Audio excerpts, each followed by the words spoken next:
Hi, I'm Liam Dann, New Zealand Herald Business Editor at Large, and welcome to this episode of Money Talks. This is a podcast about money, but we're not going to tell you how to get rich, and we're not going to try and pick the next interest rate move. In this series, I'll be talking to interesting New Zealanders about how money has shaped their lives and what they've learned over the years. For today's podcast, I'm joined by the former manager of the All Blacks and now founder of Winning Teams, Darren Shand. Hi, Darren. Morning. How's it going? Look, thanks for being here. Very high-profile role with the All Blacks, obviously, and that's how people know you. So I'm interested. It's been how long since you stepped away? I finished after the World Cup last year. Yeah. So had a bit of time with the new group just to pass on as much as I could. Yeah. I guess I bleed black, so I really wanted them to do well too. I think it's I think you talk a lot in the All Blacks about leaving the place in good shape and leaving the jersey in a good place. Yeah, so a nice transition. Yeah, nice transition, and I'm actually just loving being a fan, watching them go about their work now. It's been a good season so far. Yeah. And so you're effectively transitioning some of the skills that you brought to managing the All Blacks into sort of a business world. Is that how you look at what you're doing? Yeah, I think when I sat down at the end of last year and just reflected on who I am now, there was a whole lot of principles and philosophies I'd learnt through that time there, and so how can I turn that into something else? And we pretty quickly settled on the fact that I just loved being like a team player, that there was real strength in team, and when you could bring a lot of good people together, combine them, build a great environment, you could achieve great things, and even an ordinary person can do quite extraordinary things, when you've got a team. So with the help of a few people, and I've always liked to put my hand up for help when I need it. Yeah. So I found some really good people who had worked in that space, and we sort of just built an idea really around how could we help both sports and business build winning teams, and build teams that support teams. Often with the All Blacks, you see the team on the field, but you don't see the team behind the team and what role they play. So that was kind of the general principle. And I look at businesses, most of them are teams. A board is a team. An executive team is a team. And so are they really performing at a high level, and what makes a great team? So does it translate quite cleanly, I guess? I'm trying to find the right word, but that getting in that high performance zone for sports, and you've got to switch on at the right moment, and you've got to relax at the right moment, all that sort of stuff. Do you find that translates quite well into the world of business? I think it does, in that I think in business there's probably always been a way of doing things, and so now that sport has become a business, we've learned to do it a different way. And so again, if you come with a growth mindset versus a fixed mindset and think, well, how can we just look at this through a different lens, which is what we had to do. Where high performance is such small margins, and that you've got to adapt and learn really fast. You have a bit more time in business, so you've got space. And I guess the big thing I've learned was actually to get businesses to they don't actually look at performance in that sense. What is actually high performance? They tend to be more metric based. And often, I tell the story quite often, people would say, oh, you guys are judged by win-loss. I said, well, that's what the outside will see, but that's not what we're driven by. And so we're not an outcome. Yes, to the public, we're an outcome-based organisation, and that's what high-performance sport is often measured by. But internally, we were driven by a whole lot of other things that actually allowed us to achieve those outcomes, often I think, if a business is driven by profit, well, but what does that all mean, So I was looking at some good at an individual parallels. level, kind of like as you say, like businesses will often have a metric which they're sharing with the team, or an algorithm they're trying to beat certain targets. But are you sort of suggesting that we probably should do a little bit more work inside our heads? I think what I learnt the most was that first you've got to have yourself sorted.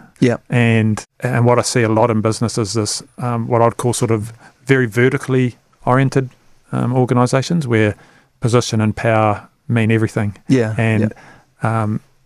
I've found in sport is that we probably tended to operate more at a horizontal level, where we collaborated a lot more to move up the vertical axis. And in the end, position became irrelevant because it was actually more about role.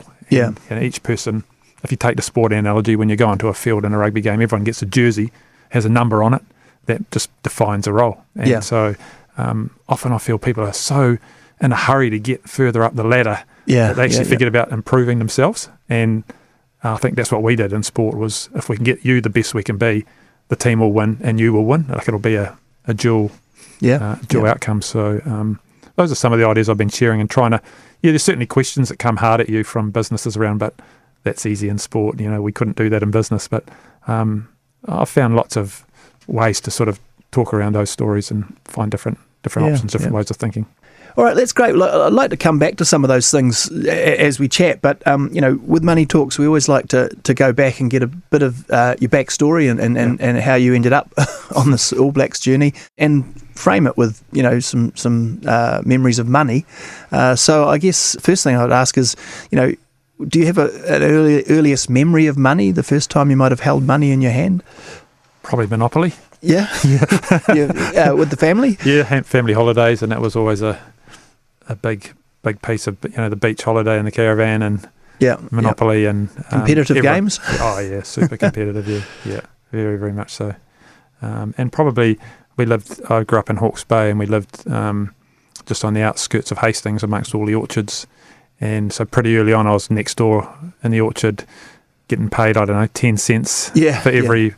Used to make wooden boxes to put the fruit in, and so that was my first job, putting those boxes together and thinking, if I get 100 done today, I've earned $10. Yeah. So, hard work, but that was good. And was that sort of after school or just the seasonal, just right? After school and school holidays and things like that. Could just jump over the fence and go and do a bit of work there. And were the things that you were saving for, or were you spending the money down the dairy? Or I was really I was a sports jock, so it was always about having the best sports gear, and I always had this aspiration to be the best I could. So I always wanted the best stuff because I felt if I looked good, I felt good, then I'd play good. So it was always like, I need the latest cricket pads, or I need these boots for rugby or for hockey. So what were the sports? Because it wasn't always just like rugby wasn't necessarily your thing, I didn't right? play rugby long. I stopped when I was about 13, and I was doing pretty well at hockey as well. So that became the winter thing, and cricket was a big summer thing. Did well at school and reached some good levels that I was pretty happy with, but as soon as I got to university, I just pretty much dropped them. I just had a bad experience at uni with my hockey. I had some really high aspirations with hockey to go sort of all the way, and had a bad coaching experience. Oh, which really?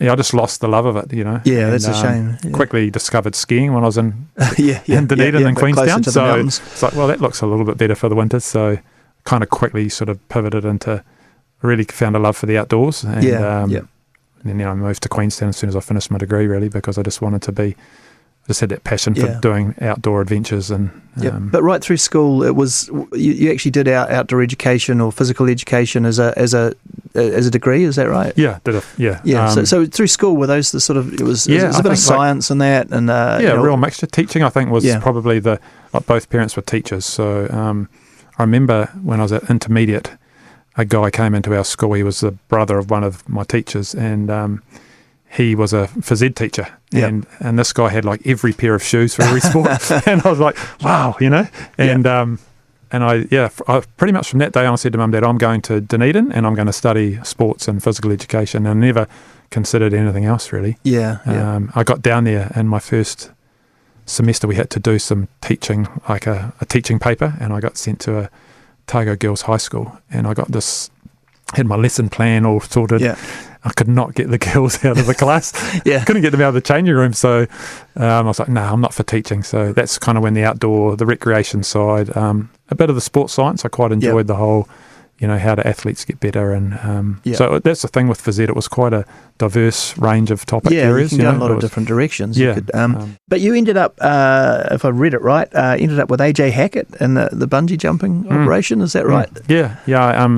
I met AJ early on when he first came to Queenstown to set the bungee up. So how early was this, just time-wise? Because literally, I don't know if you remember, I think around 1987 he jumped from the Eiffel Tower, and that kind of launched the business. And then it was the birth of bungee jumping. He sort of started at the Kawarau Bridge. And at that stage I was a rafting guide, so we were going under it every day. And I actually took him rafting one day, and that's how I got to meet him. And he just said to me, if you ever want to come work for me, let me know. So 2 or 3 years later, I rang him and started off just driving the bus out to the bridge. Then worked on the bridge, and he probably gave me. He was the first person I think that really believed that I could do more than just be that I could lead and manage people and stuff. And so he sort of gave me the chance. The other thing I really learned from him was the notion of risk in business, and he was an entrepreneur. Yeah, that's right. And really entrepreneurial, took a massive risk. Quite big vision. Really big vision, and the funny thing was that bungee was a personal challenge for people, and you'd stand there in that moment and think life's over, but it was incredibly safe. And so while people saw it as a risk, the actual risk of the process was super low, like far less risky than going rafting, for example. And the other thing I learned was when he allowed me to lead and manage, you develop a different mindset around the risk that he's carrying as a business owner versus being a worker and go, come on, mate, you got to pay me more. I'm doing a great job here. And you don't understand all those mechanics. And he was trying to go global and go quickly. And so it was very, very interesting. And the final lesson I got from him, which I love, was whenever he came back, because the company went international very fast, he spent a lot of time offshore. And when he came back, the first thing he'd do was organise a party. And because he just wanted people to loosen up and tell him everything that was happening. Then the next day would have a debrief. And get down to business. Where their other boss was like, he would have a meeting first and then would have a party after. So it was very interesting, but an awesome human being. Great man. I mean, that risk thing is interesting because that is a big part of, when I talk to successful people, often it's that ability to assess risk well. I mean, people, as you say, there's different kinds of risk and different levels of risk, and often we're kind of emotive about how risky something is, I guess. I think it was almost like they were on a wave and they just kept surfing it for a while. And the good thing was the process and the structures around the actual operation was so sound, and that he'd done all that work well before he launched it. So, but it never removed the challenge that everyone faced when they took the step out to the edge, which was the really nice thing about it. So how long were you with AJ I had about Hackett? 5 years with them, and I kind of got to the point in my career, I'd just about turned 30, and I was like, what next, I thought about doing an MBA.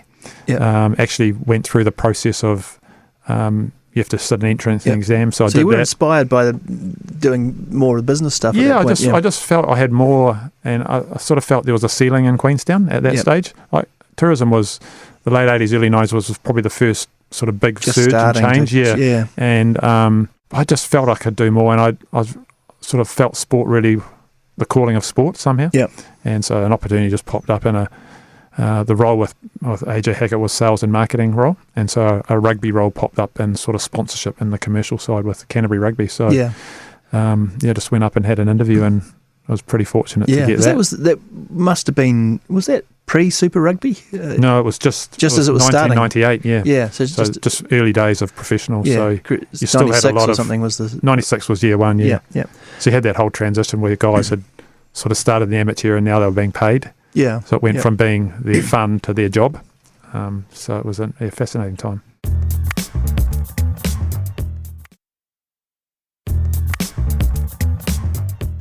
A sort of step back basic question here is just, can you take us through what a team manager does for a rugby team? Because in football in the UK and things, the manager often sort of means the coach, but it's different in New Zealand, right? Well, I guess the role that I first had was when I started with Sir Graham Henry was actually the general manager, and so technically Graham reported to me. And so when we sat down to discuss how it was going to work, he said, Darren, I just want to coach. And I just want you to sort out everything else. And so I said, fine. So that's what we did. Where it probably finished was there's probably two big buckets to the role. So it was set up as a leadership role. So one was to provide a bridge between the organisation and the team. So I sat on the executive of the organisation because a lot of decisions that were made commercially, financially, legally impacted the team and performance. So I needed to be part of that conversation and provide an all-back perspective to everything within New Zealand rugby. So that was one part. So that whole business side, all the commercial stuff, the communications, all of that. And then on the team side was really just the operation, which is, 70 people travelling around the world. We don't have a base. A lot of logistics. A lot of operational requirements. basically allowing the coach to turn up to any training field anywhere in the world and knowing that it's pristine, every piece of equipment they need's there, it's secure, etc. So that was there was a big team of people contributing to that, and that sort of grew and grew. The more you imagine, probably the last 10 years, suddenly security became a real big issue for us, not protecting ourselves from spies or anything, but just the world. You know, like we're now playing in Paris. There's a level 1 security alert. How are we going to manage ourselves? You know, so it's a lot of you're solving a lot of problems so that the team and the coach don't have to deal with them. I guess you're sort of enabling the team to be able to get on and do their thing, and with limited distractions, and constantly thinking about the performance equation in that. So how can they be in the best shape on Saturday? But without, I think the big thing, and one of the features of the period was you've got to build independence in your athletes, because that's what they've got to be like on the field. So if you've got a very big staff, you can become quite dependent. Like the athletes can get dependent on you because you do everything for them. Everything's happening. So it was like trying to build an environment where people could still keep learning, still manage their own lives, but we seamlessly have a whole lot of things there, the tools in place, the structures in place, so that could happen. So, was the financial pressure? I mean, it's a professional game. Did you have to soak up some of the the commercial side of it? Yeah, I think both from a revenue perspective, making sure that there was a good fit between some of the companies we're partnering with and sort of the values that the team holds really highly. And similarly, coaches want more and more. And I need this coach. And so it was often a case of we had great chairs, we had great boards that I guess in a lot of ways we educated them about performance so that they could support us in the way that we needed. And I guess we were always conscious of the fact that while we needed what we needed, the pool of money that we were taking from it was also for the whole of the game. Right, that's right. So while we had a share of it, we had to be careful. And yes, we drove a lot of the revenue. Yeah, and but it's a bellow. Drives revenue, I guess. Yeah, that's right. I mean, you probably talked about this a bit, but obviously you went through the lows and then the highs with the All Blacks. I mean, do you recall, how it sort of changed, or the way you looked at it, sort of like, say, 2007 compared to 2011? Well, there was a lot of, again, it's about sort of the mindset you take into losses, Bill Gates said, success is a lousy teacher. And I actually go, well, Bill, we were 83%. So if you lean into learning lessons, it doesn't matter whether you win or lose. You've got to, in high performance, you've got to constantly be learning because the margins are so small and everyone wants to be at the top of the mountain. And there's only room for one. And so you're either there or you're not. Yeah. And so it's cruel. It can be cruel, right? Because you've done all the work and everything might have gone really well. The ball can bounce a funny way. That's it. I know. And that's and then the rest, New Zealand just erupts one way or the other. I know. And I just ended up being quite pragmatic and go, I mean, I can only do what I can do, and I've just got to be proud of what I've done. And when you win 8 out of 10 times, that became more challenging than losing more often, if you know what I mean, because complacency can arrive very quickly, and it's almost like a silent thing that you don't actually know it until they run on the field, or you watch the first 5 minutes, go, oh, we're not there. So it was, actually the value of 07 was that we did a pretty rigorous review. Like Graham nearly lost his job. Thankfully, the board realised that a team, him, Steve, and Wayne were a team, and that was. We were blessed to have those three gentlemen, so that allowed us to carry on. But the lessons we learnt from 07 actually served us for 10 years. Because we kept coming back to them so we wouldn't forget. And I think even last year before I went to France, I pulled out the 07 report. Is there anything we're missing going back here, And so if you lean into it, it's fine, but it does take its toll. I mean, is there how much of it, getting the psychology right? I mean, sports psychology is a big thing now. You have to work with the players and get the mindset right. I mean, is that one of the biggest challenges? I think it was probably the biggest thing that defined our period, that we decided to take that on. Because we used to have this saying in the team, it's easy to sweat. And like the player, you go and tell them to do more gym work, they'll do it. You tell them to run more, they'll do it. But okay, how about go and sit down and work on your mental skills, or look at how you cope with pressure, or why you made that decision. And that's a skill, and it's one you've got to learn.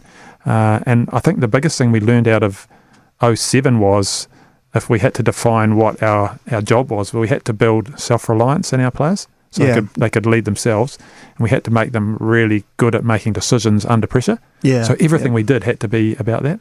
So if you're talking operationally, I didn't want to just give them the plan. I wanted them to go and find it and see what it meant for them and determine what their plan looked like for the week. So those were sort of constantly trying to build this independence in people. And that was, I think, in the end, probably the thing that shifted us the most, that realising that the mental side of the game was as important as the physical side, as the tactical, as the technical, as the food you eat, as is having life sorted at home. There was all these factors in getting an athlete ready to play.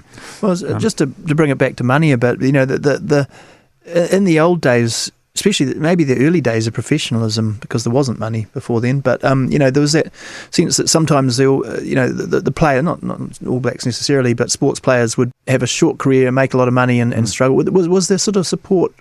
Do the players get support about how to manage the financial side of their lives and things as well, so that they can? Yeah, I think that one of the real strengths was and at times it's testy, the relationship between the Players Association and the organisation, and they've got a real high level of care for players. And so I think in my very early days at Canterbury, there was a pilot done of what they call a player development manager, so someone that comes in with a full responsibility just for looking for players' life outside of rugby, so family, education, employment.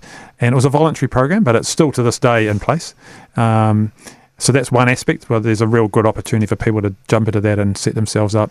The second was that as the sport got more and more professional, agents became part of the scene, and a lot of them do really good work in that space in terms of helping get players set up. It's a strange thing, really, that young people getting quite a high salary quite early, and then but maybe with a relatively short window, or 10 years or something like that to sort of set themselves up. Hard to. In the pre-professional days, you could probably still do a degree and be an All Black. But it was quite hard to do. We had a few players would still do a paper a year, but it was hard. Even I am noticing more though. One thing we did learn was if we could give them more real life experiences outside of sport while they were a sports person, was really valuable, because they'd miss that real life experience. So you just come into this world where everything's there for you. And so a lot of them would go and jump into a company and do a day's work just to see what it's like, have an experience. And I see more of that now, which I think is a really good thing, because often you get to 30, you're done, and you're like, you've got nothing. Now what? Now what? And I finished 20 years and it was the same, in a lot of ways. I've got a whole lot of skills, but how do I best utilise them? So, what was it? Was it just felt like time to do something different? I guess it's a difficult job to do. You're doing it for as long as you did is almost quite remarkable in itself, really, when you look at around the world at top level sports. I think what I have learned is that success is built on experience too. Like too often in sport, results become so paramount that people just get chopped. And in the end, it's again, I go back to this whole notion of teams. Because there was a consistency of people over a long period. It allowed systems and structures and cultures to be built that were sustainable, and people, the type of people there wanted to keep improving. So that was a really sort of key element to it, I think. Yeah.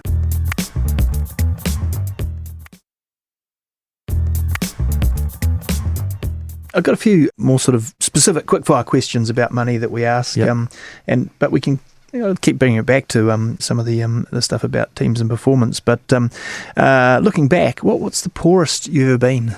At university. I think when I finished university, I was heading off to Queenstown. My last couple of years at university, I got into doing triathlon. So suddenly I had to go and buy bikes and things like that, and the student loan ballooned out of it, And I don't think we actually had student loans then. I think we had overdrafts. And so I headed to Queenstown. I was bunking down in a mate's flat in the lounge for probably the first 6 weeks, and every day going to the money machine hoping there was enough to buy some food. And I didn't really have a job because I was still training, still doing my raft guides training. Managed to pick up a driving job, which kind of just kept me going until I got my rafting ticket, and then the summer arrived, so there was plenty of work. So that was the first real job you had, was as a rafting guide? When you, I guess, might not have been then, but at some point when you finally had a bit of money in your pocket, was there something that you splashed out on, or that you sort of thought, finally I can afford now? I was kind of always drawn to the things that I was most interested in, you know. So again, probably a bit like the analogy around buying the pads when I played cricket, you know. Yeah. In Queenstown, it was all about skiing. So you need to have, you know, every season you had to have a new pair of skis, and mountain biking has sort of just taken off. And I'd been into that triathlon; had sort of stopped for me, and I'd got into mountain biking and trail running, and so there was always that. But I think in the long term, I'd always had this, like most Kiwis, I always wanted to get my own place. And so I bought a place in Queenstown in 1989. Oh wow! Yeah, and well, that was a good move. It was a good move. Yeah. Was that? I guess that, but it wasn't like. I had nothing though. Yeah, I had to. You wanted to live. I think I ended up getting 2 loans. From 2 different banks to make one for a deposit and one for the mortgage. But like I paid like $60,000 for a 2-bedroom townhouse or something. And I mean, it really sort of all took off from there. Yeah, it was crazy. And I got out reasonably early, maybe 5 or 6 years later, and I did well. But I look at what I could have done. But that's always life's, you know, life's. I mean, is it? You know, it almost certainly isn't for most people. But how much has money and those financial things been a driver through your career? Not really. Interestingly, I never actually wanted the All Black job. Like it wasn't something that I sort of had put on my life path. Kind of circumstances allowed it to happen, and I never was one to really sort of debate what I got paid. Just always felt, pay me what I'm worth. I think I've only once in my whole career gone back to a CEO and go, hey, I think we need to have a look at this. But I just felt, and it sounds a little bit cliche, but I actually felt incredibly privileged to have that job. Some of the people that have been before me, the circles of people that you had to work with, the opportunities that popped up, which now have all become networks and relationships that have been built. And the history, I mean, the history and the value in that brand for New Zealand, I mean, the All Blacks is probably the biggest brand we've got. I think it's certainly been helpful. And I guess I always, a bit like I said earlier, I always felt I was pretty ordinary, but I was part of something extraordinary. And just sort of realising the contribution you're making became more important, and how it's very inspiring being in an environment like that where you see the effort that people are putting in all the time, and you can't but get caught up in it yourself, and think, well, gosh, look how hard that I've got to, how can I be the best version of myself? And it's a bit terrifying. I mean, in some ways, the passion puts it on a level like, people care about the economy, and if you're finance minister or Reserve Bank governor, you've got a lot of pressure, but people actually are probably more likely to get upset and, well, I think, again, that's just how you always... and I think our big turning step from 07 is actually say, let's walk towards pressure. Let's not be afraid of it. How cool is that? We can do things people have never done before, and it became more above the line in terms of our aspiration than I'll let it get to you. And you have to be thick-skinned. Yes, you have to not take things too personally. Because it'll ruin you. I mean, talking from my side, the media, is it tough dealing with the media from an All Blacks perspective? I think I wouldn't say it was tough. I think the thing that happened over the period I was there was just the expansion of the media. So suddenly you had a group of media who are used to it being doing a certain way, and then suddenly you've got all these other layers that there was just as much expectation for us to deliver to them as there was to what I'd call, there was traditional and new. And so then you lay in broadcasting, which then became like the biggest funder. So you've got to accommodate them. Then you've got the new media, social, and so it became that became the challenge, trying to get the balance right, trying to meet everyone's needs, but then still not let it become a distractor for performance. I guess what I did struggle with at times was more from our side, where players couldn't cope with it. And I think that fell on us to get them better prepared to be able to deal with it. Because I always felt them media training. The media were the conduit to the fans. And like so. I'm not talking to you, I'm talking to the audience, so trying to get that in place. But it was one of those jobs you're never going to get everyone satisfied, and so you can't worry too much. And it was really, you're always trying to get that people to see that you're accessible, and then often the mainstream wouldn't see the accessible. We'd done all these things which we hadn't invited the media to, because we just wanted to do the right thing by a charity or make a wish for a kid or something like that. So it was a balance. It was tough going. When you spend money on yourself now, what's the most sort of indulgent things you'd do for yourself now? I've still always been about the toys. So, but I've got kids, and pretty passionate about them having their best chance. So I got a daughter at uni and a the daughter nearly finished high school. So, and I think now I've got the chance to spend more, while we were away, let's say 3 to 4 months a year, the other 8 months I worked from home. So I was actually really lucky. Right. I wasn't a 9 to 5. Yeah. So that was actually good. I actually used to say to my wife, 8 months I'm actually at home, even though, and I can pick and choose what I do. So, but now just, watching them be successful. And they've only known me doing this, so they didn't know what a 9 to 5 dad was because I wasn't that person. You still, you still got sports you're doing? Yeah, I'm still very passionate about biking. So I do a lot of mountain biking, road cycling, and still run. I can still get the old carcass around the block. Knees are still holding up. I'm still, skiing's still probably my biggest passion, and done a little bit of surfing the last few years, which I've quite enjoyed. Like you've got a garage full of plenty of gear. Yeah, I don't know, it's just I just find there's a connection with pushing yourself physically that you kind of can get into this. While it's hard physically, you kind of get into the state sometimes where it's actually really good for you mentally. A great place. I actually find just riding a bike a great place to think. I actually started to use Siri to record things while I ride. Because all these great ideas come. Oh, cool. And, just while you let your brain. It's quite meditative. I find that with running, right? You just chugging along, and your brain can. It's go very, through very good thoughts. A question I've been asking people is about whether you buy lotto tickets, and if you imagine winning lotto, how much do you imagine winning? Oh, I don't know. It used to be like $1 million was a lot, wasn't it? And now we have jackpots that are 30. So I don't. I'm very much sort of living inside the bubble of what I can control. I still buy a ticket every week, but don't pay much notice to it often. By Tuesday, I'm like, I haven't checked that. It's a sort of habit because they would have called me. I ask it because sometimes the idea of winning $30 million or something like that might be actually quite traumatic. Upheaval of life, and then you've got to manage money and all that sort of thing. And another big question, and answer it how you'd like, really. But when you look at New Zealand and the issues that we have in a whole bunch of areas, social inequality, all those sort of things. If we could make you Prime Minister for the day and say, focus on one thing, what's the area that you'd like to you think would be most important to work on?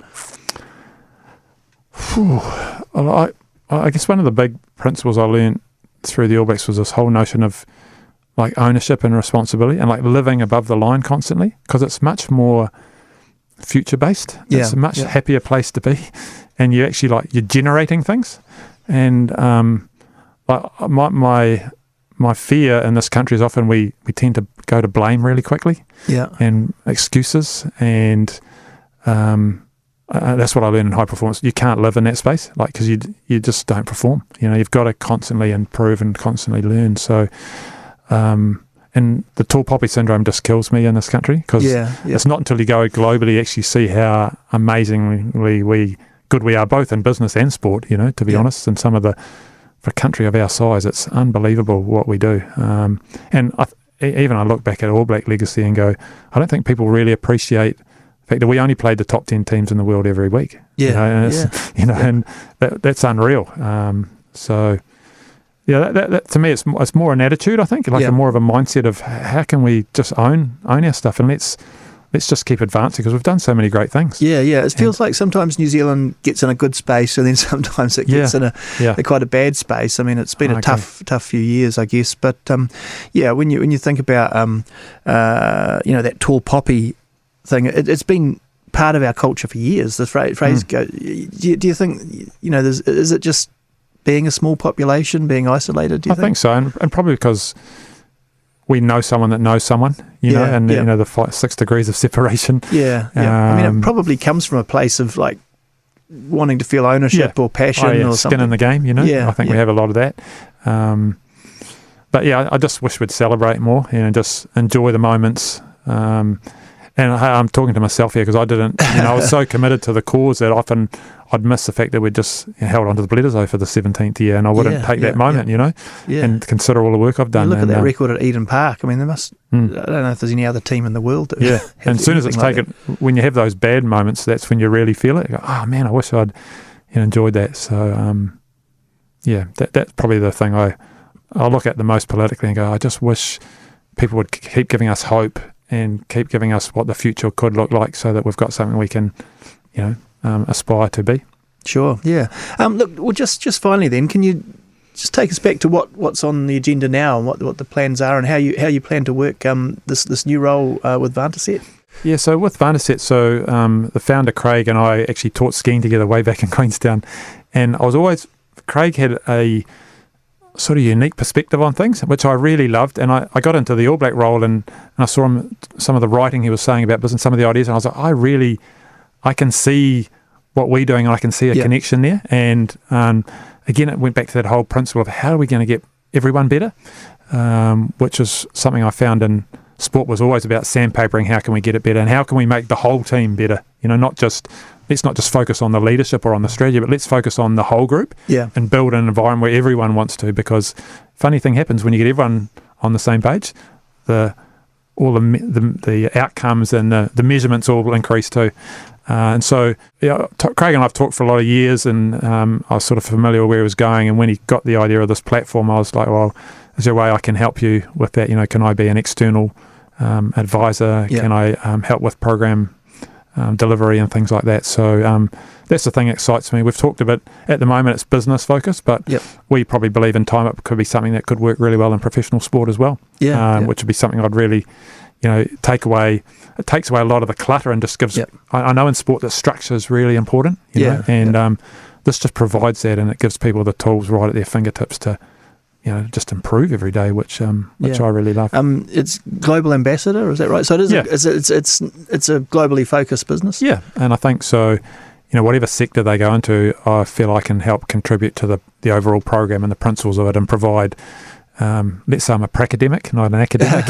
I can provide really good practical examples of how those ideas, philosophies, practices work, and share examples with people, so they can sort of actually start to believe, actually, if I do that, I'll get this. Yeah. So that's the part that excites me. And it was no different in rugby. I loved watching the journey of a player from when he started as a rookie through to when he finished, and then the person he became after. Yeah. And I think that's the same, and it's the same sort of principle that I can bring to working with Craig and his people on that. That's great. Look, I'm going to leave it there, but thanks for talking to us, Darren. Hey, you're very welcome. Cheers.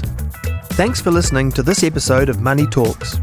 If you want to get in touch, drop me a line at liam.dan@nzme.co.nz. And you can read more from me at nzherald.co.nz. Thanks to my producer, Ethan Sills, and sound engineer, Leanne McDonald. Follow Money Talks on iHeartRadio or wherever you get your podcasts, with new episodes available every Thursday.